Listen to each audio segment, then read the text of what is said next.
Hey guys, Coach Santiago here, and today we have Dr. Q of Dr. Q's PT with us. How are you doing, Doctor? I'm doing well. How are you?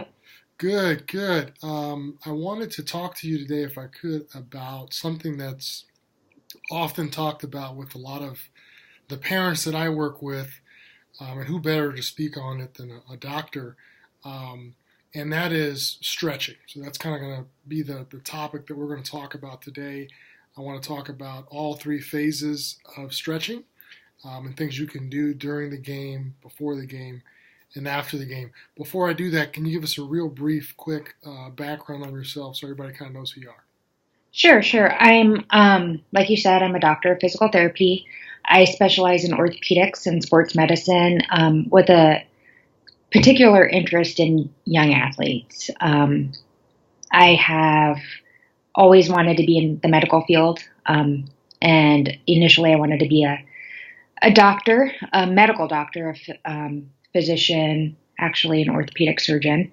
Just didn't turn out to be in the cards for me for personal reasons, and I had to also undergo physical therapy myself when I was young, and that's kind of when I fell in love with physical therapy, is just going through that process and seeing how the body changes and how much one person can have on the functional abilities of somebody else above and beyond what someone could do with just prescribing a pill or something like that. So, Okay, cool, cool, awesome, awesome.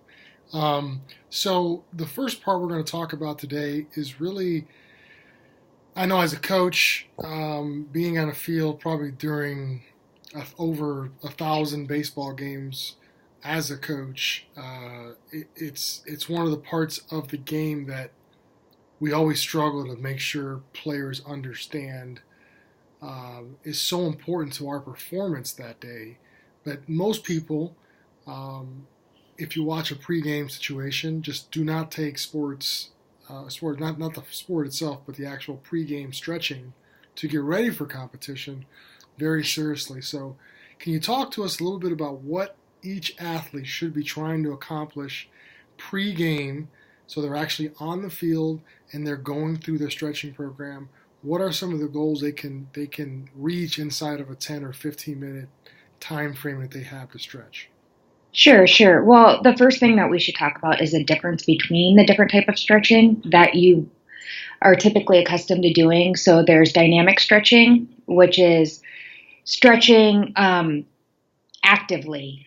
So you're stretching more into and progressing more into the end of range of motion for each joint, and you're holding it for just a few seconds, and you're repeating that movement or motion a little bit further and further every time as you're gaining flexibility, mobility, increasing blood flow and circulation to the area, and that will essentially help actually increase just the motor neurons and the communication between that area of your brain that controls your muscles and the muscle fibers themselves, to kind of get them primed. There's also static stretching, which is basically what most people, I would say, think of when they think of stretching. And that's that stretching that we're all taught when we're young, where you're just reaching. For example, you're reaching down to touch your toes, you're going to hold it for 30 seconds, and then you're going to move out of it. Each has their own place, but for what you're specifically asking, I would definitely suggest athletes, especially, that they want to stretch dynamically for before competition or before practice, in any case like that, because what that does is that just it not only helps increase the elasticity and functionality of your muscles, it also helps lubricate your joints more than just the static stretching does. And it will also help you to, a lot of research shows that it also helps to increase, speed, reaction time, all of that kind of stuff. Whereas a lot of research shows that static stretching does none of that. So if you're talking across sports, you're going to want to think, what is it that I need to do to functionally compete in my sport? Every sport's a little bit different. Baseball, even in baseball, just pitchers should stretch differently than catchers and all that kind of thing. So you want to think about what position am I playing in what sport?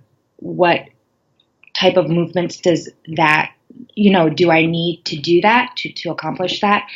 And then you want to stretch those muscle groups that mimic those motions. And typically, most of the dynamic stretches that you will do mimic the type of motion that you need to complete that physical activity.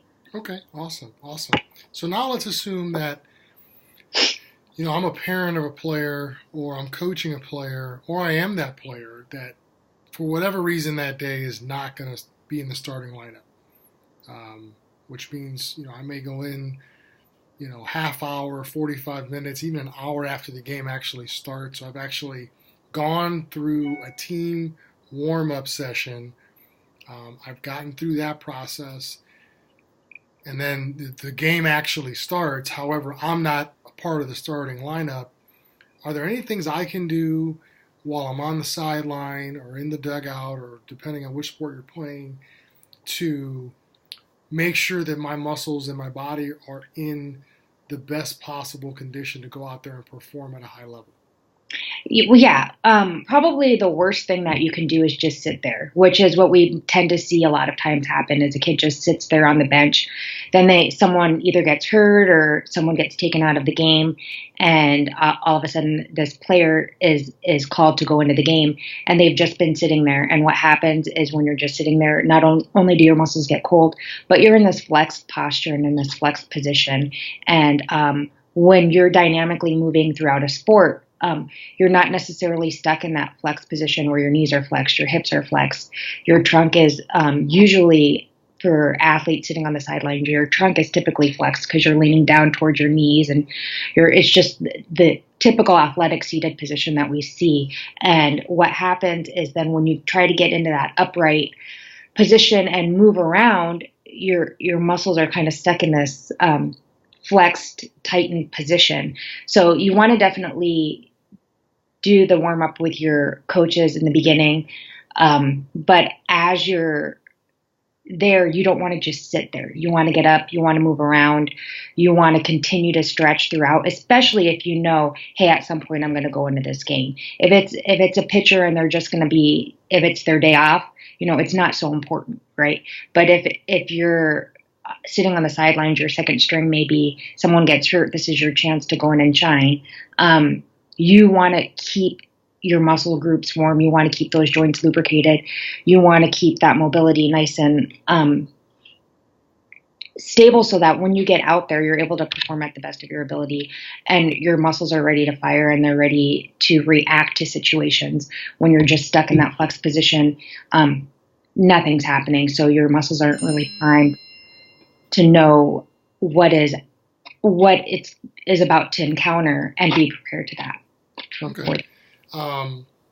So now let's play it forward, right? I mean, now we've played a game, maybe we've played two games, and what I've seen a lot of times is players just get done with their game, they meet with their coach, they do their little powwow thing, maybe they pose for some pictures, maybe they go to the concession stand, and if they're done for the day, they just jump in the car with mom and dad. And so, is that the right thing we should be doing? I mean, help me understand what, I understand that we've got to do some stuff before, before the game, during the game, but now what happens after the game? Are we at risk for injury by not doing certain things after the game? And if we are, what are those things we should be doing? Okay. Yeah, you're definitely at risk for injury, actually, in all three phases of the things that you've been actually discussing. If you don't stretch correctly prior to the game, you're not ready to go. During the game, because you're not stretched, you're definitely more at risk for injury. Then, to get to your final point here, at the end of the game, you definitely want to stretch. And how I talked about at the beginning of our discussion about the difference between dynamic and static stretching, there is a place for static stretching, and that place is after the game. That's after the performance. Static stretching allows you, your muscles are already warm. You've played your sport, you're good to go.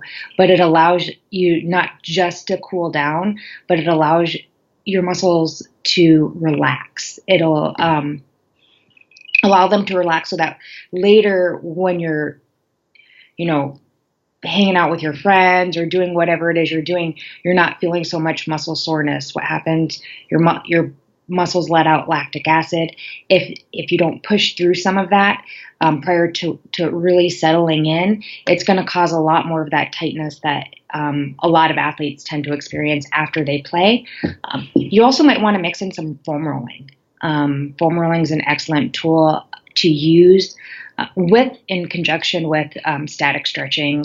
You could either foam roll before or after you statically stretch. It's really neither here or there which one should go first. But foam rolling can help to decrease some of those trigger points that can be in the muscles, which a lot of people, they might not know what a trigger point is. It essentially is when that feeling that you feel like you have a knot in your muscle. That's a trigger point. It's just the muscle fibers are not aligned properly. That will help them realign the right way, help your muscles lengthen, and just flush out that garbage fluid. Helps increase the lymphatic flow. Your lymphatic system's the sewer system of your body. And when you're able to stretch and all of that lactic acid and garbage fluid, I tend to call it, when your lymphatic system is engaged, you're able to process all of that fluid and then eliminate it appropriately. Awesome. Is there, the last question, I know you've got to go, what is it that you would say, I know you've seen a ton of arms and legs and knees and backs of athletes, what would you say has been the number one cause of injuries? Okay, so the scary part is with athletes, there's especially young athletes. The most common types of injuries are there's two major categories of injuries when you're talking about significant injuries that impact a player's ability to play their sport. And that's an acute injury or an injury that happens traumatically, where, someone might fall or, get hurt on the field or something like that. And then there's an overuse injury. And research has shown that with young athletes especially, those two categories, 50% of the time, the injury occurs from an acute or traumatic injury, and 50% of the time occurs from an overuse injury. So that's pretty staggering to think that means 50% of the injuries that we see in young athletes are preventable, because every overuse injury is preventable. So that's why stretching, warming up the right way, cooling down the right way, knowing what it is your coach or team actually does for their stretching and cool down routines, extremely important, especially in those extra competitive athletes, those athletes looking to get to the next level. When you go to try out for your team, remember, I know this is something that you always say, Coach, is you're not just trying out for them. They're trying out for you as well. So you need to ask specific questions. How do you guys warm up? What is the process that you do for a cool down? Are there any specific things that you do for your players who are not actively on the field to keep their bodies ready? Because whether we're talking about a knee, a back, a hip, 50% of the time in your youth athletes, those injuries are preventable. So you want to do your due diligence as a player, as a parent, and as a coach to be able to navigate those situations the right way. Remember that a young athlete's body's a lot different from a collegiate athlete because they're still growing. And that's why there's so many overuse injuries in that population as well. Does that answer your question? Yeah, absolutely. Doctor, real quick, if anybody wants to get a hold of you, reach out to you for some advice, some consult, how can they do that? The best way would be just to email me. You can email me at Tanya@drqpt.com. So that would be TANYA @drqpt.com. And you can put that information on your website. Okay, cool. Awesome. Well, we had a pleasure having you on the show. I'm sure this information will help a lot of folks who are looking for some guidance as to what to do pregame as well as postgame or even in-game if you're not starting. So thank you so much, and we'll have you back on the show at some point in the near future. All right. Thanks, Coach. Thanks.